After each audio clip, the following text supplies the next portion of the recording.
Hello people and welcome to Moya Mixup. This is part 5 in a series of videos where we're having a visual look at the compressor attack times. If you haven't seen the other parts, the links are on the screen now. Today we're going to be having a look at a snare drum track and how we can try and control one of the transients using attack time.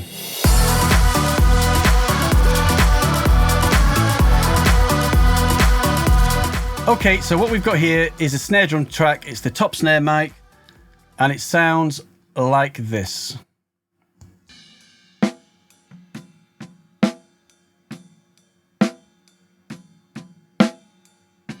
Okay. So let's see if we can somehow, using attack time, level these transients a bit, but at the same time make the body of the sound more consistent. Because our ears work more in an RMS type mode where they'll respond more to the body of the sound than they will to fast transients. So we need to get the body of the sound consistent and the transients under control. So I'm just going to play it again.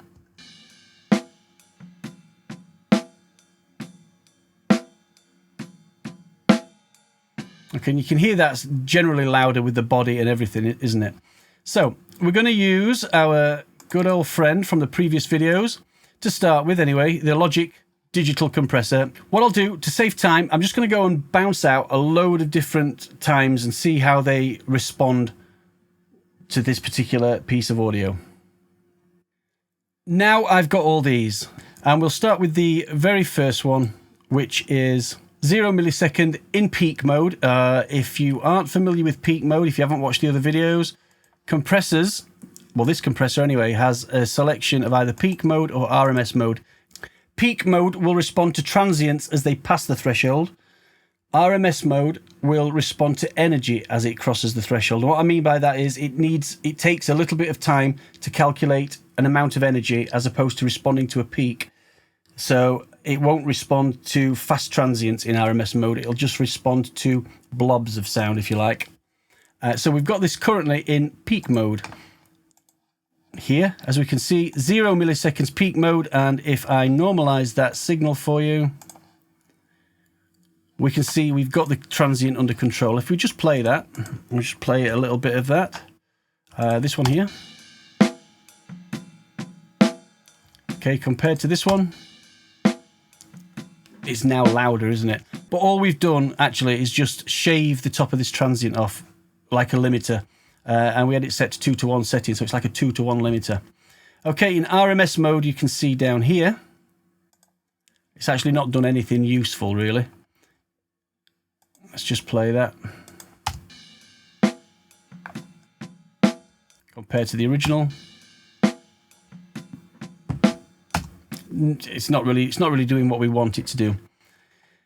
Okay, now we've dragged it down to 20 threshold, so we're shaving off 10 dB because we're in 0 milliseconds peak mode. So we've got, don't forget the original signal is 0, is set to normalized to 0 dB. So we've got a 0 dB signal going above a 20 threshold at 2-to-1 ratio, which is 10 dB shaved off. So we've shaved 10 dB off this transient, and we've shaved some off these other transients as well, because it's affecting all transients that are above 20 threshold. So it's not just doing it like a limiter would do and shaving it straight across. It's doing it like a limiter, but on a 2-to-1 basis. So it's like a 2-to-1 limiter, effectively. Let's just have a listen. So we've gained a lot more volume.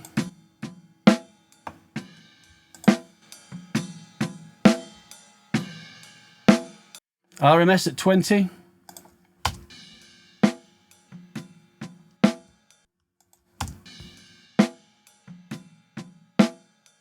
So then, you know, I've done here some other examples in peak mode. So I've left RMS mode alone. 0 dB will work like a limiter, like I said, and start shaving things down. And that's maybe what you want. But you may want to leave some of that peak intact in order for the compressor to dig down into the body of the sound a bit. Instead of it just being 0 milliseconds and just shaving the transient off completely, maybe leave some of the transient in and let the compressor dig down into the sound behind the transient, and then that'll affect the body, so we can even out the body a little bit more. So I've tried some settings here. Let's have a look. We've got 1 millisecond, Let's just normalize that too. Okay. Compared to the original.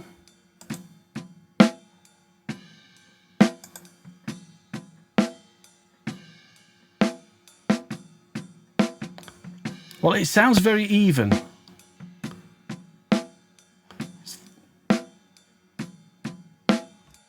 Yeah, I mean, that you can hear that it's in the body a little bit more now. Let's try this one. Let's just normalize it.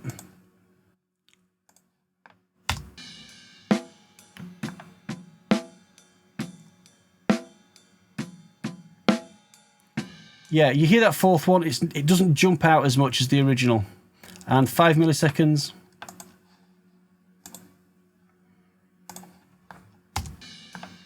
So we're losing a little bit of control now with the transients. We're getting back to, it's catching the bottom half of the cycle. If you look, it's really shaving those off, but the top half of the cycle is starting to miss. And if we drag that down there and we have a look at it, and just drag that over the top of there, we can see it's affecting the body of the sound as well as the transient now, because we're digging in, you know, the overall volume of everything has been reduced. But the idea to control the body would be to reduce all of the bodies by a ratioed amount in order for them all to sound more even, and then you can turn the whole thing up. But we're not going to be able to turn this up much at all, because at 5 milliseconds, we're only able to turn it up 1.4 before we reach digital peak again. So even on the, let's look at the 2 millisecond one, we can only turn that up 3 dB. So, you know, even these fast attack times aren't properly catching that transient.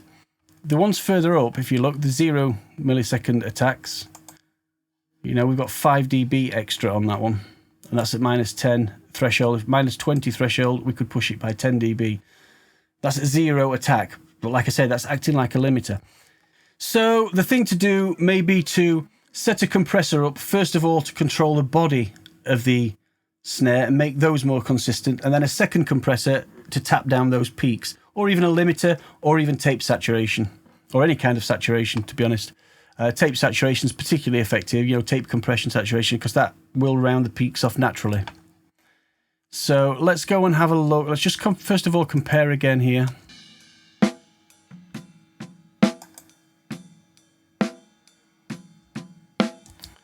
Okay, so that's actually quieter, isn't it? It's turned everything down a little bit, and we've still got this this peak here. And you would expect it to turn it down. Compressors turn things down. But now, if we could get rid of those peaks and turn everything up, we'll find that the actual body of the sound is more consistent. Let's try 2 compressors. Okay, so I've got 2 compressors here. And the first one I've got set to RMS mode with those settings. And the second one I've got set to peak mode with 0 attack, just to act like a ratioed limiter at 3.7 to 1 in this exact example. And let's have a look at the effect that's had. Okay, let's have a listen.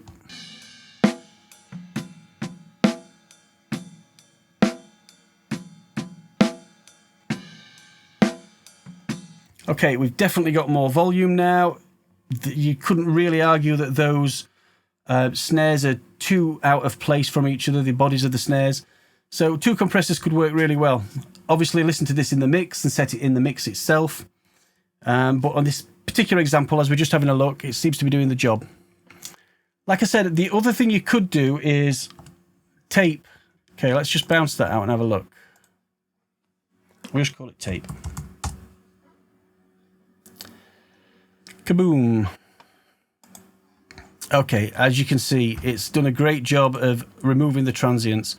And what we can do now is normalize that to match it up digitally with the one above. And you can see, well, I mean, I don't even need to play this. I will play it because that's the kind of guy I am.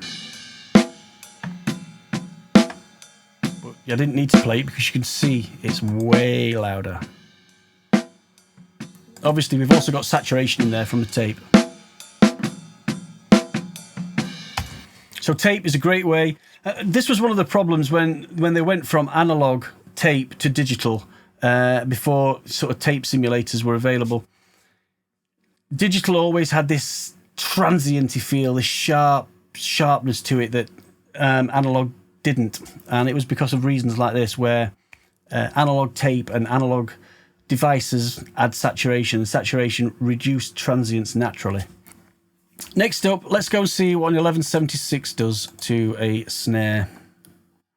Okay, here's the 1176.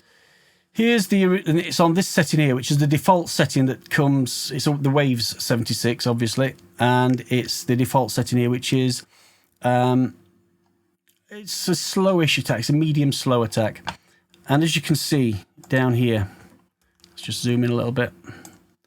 Get rid of that compressor. It's not really handled the transient at all. It's handled the body of the sound, but it's not really handled the transient. You'd still need a limiter on there or something just to shave that off in order for us to turn the volume up. You know, that's what a limiter would do. Okay, but I mean, you're not necessarily, well, you shouldn't be working at 0 dB normalized signals anyway in a mix. They should be way down there. So you may be able to turn this up without noticing it. However, it may come to a situation where you haven't left yourself enough headroom and you start wanting to push your snare a little bit more and you start getting red light showing on your meters. And it may just be one little snap like that that's causing the red light. And you might think you've got to turn the whole thing down, where you don't. You may just need to add a little bit of tape saturation or a fast compressor or a limiter and just drop those peaks just enough to get you that extra headroom. Got an SSL channel. Let's have a look at that one then. Okay, on the fast setting, again, doesn't control the peaks, and on the slow setting, it definitely doesn't control the peaks. Actually, on the slow setting, it controls the... it actually turns down. It makes it worse. If you notice when I hover over here, that the first peak on the SSL is now smaller, but the main peak is still the same volume. Yeah, so if you've seen the previous videos, the slow setting on the SSL, this slow setting here, is actually very slow.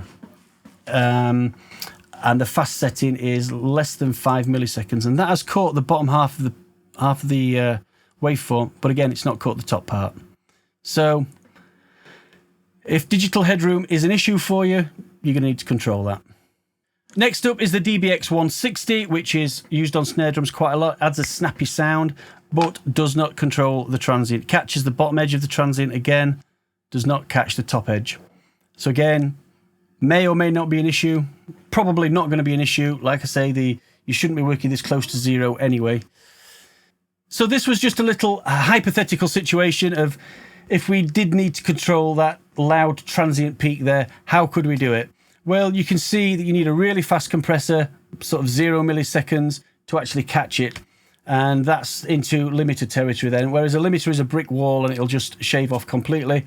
If you do it via a 0 millisecond compressor, or something like an 1176 on fast, because that's almost 0, then you can shave all the peaks, but not flat. They'll shave proportionally. And you can take from it that you can't always... You may think you're controlling the transients, and you are controlling the tone of the transient, but not actually the level of the transient. And if you're getting red lights on your meters, it may not be the fact that the whole signal's too loud. It may just be one or two stray transients that are getting through. All you need to do is add a little bit of fast compression to, or limiting, or tape saturation, and pull them all down. So there you go. I'm all done. Hope you took something from that. Please do like, share, subscribe, the usual things you have to do on YouTube to be a good person, and that's what you are. And also send me gifts, because that would make you an even better person. And I can then just give those to charity, I guess, because that makes me a good person. In the next video, we're going to be having a look at some classic compressor stuff, and then that's the end of this series of videos.